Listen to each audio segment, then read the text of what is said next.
दिनै जोङो देबोरगाव block youth UPPL नि बानजायनायाव जोङो दिनै मोनसे स्कुल साफाय अभियान लादों। दिनै बे हिसाबै जोङो बे बासबारि हाई स्कुलाव जोङो साफाय अभियानाव ओंखारफैदों। बेबायदिनो जोङो गुबुन LP स्कुलफ्रावबो जोङो दिनै साफा खालायफैनाय जाहैबाय। मानो होनना बुङोबा कर'ना भाइरासनि समाव गोबाव सम स्कुला बन्द जानायनि उनाव दिनै नोङो स्कुलफोरनि बेराफ्रा थिग गैलिया, सारिय'फाले हाग्रा दुजोबबाय, बिफां बिलाइ थिलाइ सिरिनानै दिनै स्कुला लेथ्रा जानानै थाबाय। बेनि थाखायनो जोङो दिनै युथ UPPL नि ससियेल मिडियायाव नुनो मोन्दों जे बिथांमोनहा बुंदों UPPL हान्जानियाव गोबां खौथि थाखा दङ होननानै बुंदों।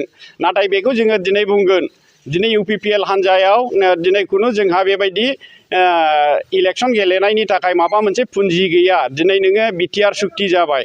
BTR सुक्ति जानायनि उनाव दिनै रायजो राजानाव मोनसे जाग्रत फैदों।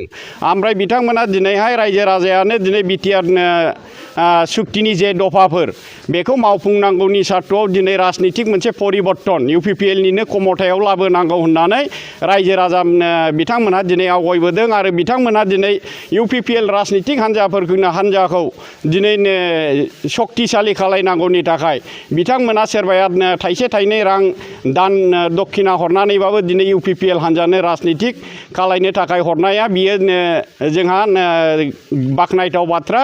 बियो रायजो राजाफोरनिनो मोनसे इच्छाजों जायगा बेसेसाव हरदों जों बेखौ बुंगोन। नाथाय UPPL राजनितिक हान्जायाव खुनु दिन बेबायदि खौथि जोंहा थाखा फैसा गैया। आरो नंखाय नंदोंब्ला दिनै जोंनि UPPL राजनितिक हान्जायाबो रेजिस्टार्ड पार्टी हिसाबै गभर्नमेन्टनाव माखासे सिस्टेम दङ। दिनै जोङो बेनि हिसाबनि अडिट एकाउन्टनि हिसाब निकासखौ जोङो इलेक्सन कमिशनारनो गथायनांगौ।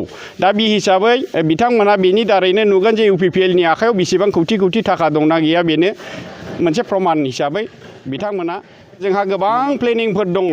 मानो होनोबा 17 बोसोर समाव जेरैबायदि जुब समाजा थेर बेथेर जालांबाय आरो सेदलि बेदलि जालांबाय, बिथांमोनखौ 17 बोसोराव दिनै जौ जुवाजों गोदो होनानै दोनबाय।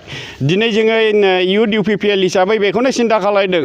BTR सुक्ति जाबाय। दिनै नोङो जोङो नैबे BTR जे इलेक्सन बाव देरहाखांनायनि उनाव जुब प्रजन्मफोरखौ लानानै जोंहा गोबां प्लेनिं दं। स्किल डेभेलपमेन्ट होनानै दिनै बै जायनाखि जोंनि सेंग्रा सिख्लाफोर दिनै साख्रि बाख्रि मोनाखै, बिथांमोनखौ जोङो दिनै स्किल डेभेलपमेन्ट बेबायदि माखासे ट्रेनिं होनायनि गेजेरजों गाव गावनि जिबनाव थांनानै थानो हानायनि मोनसे राहाखौ जोङो बानायनानै होनो होननानै जोङो दिनै सिगांगासिनो दङ।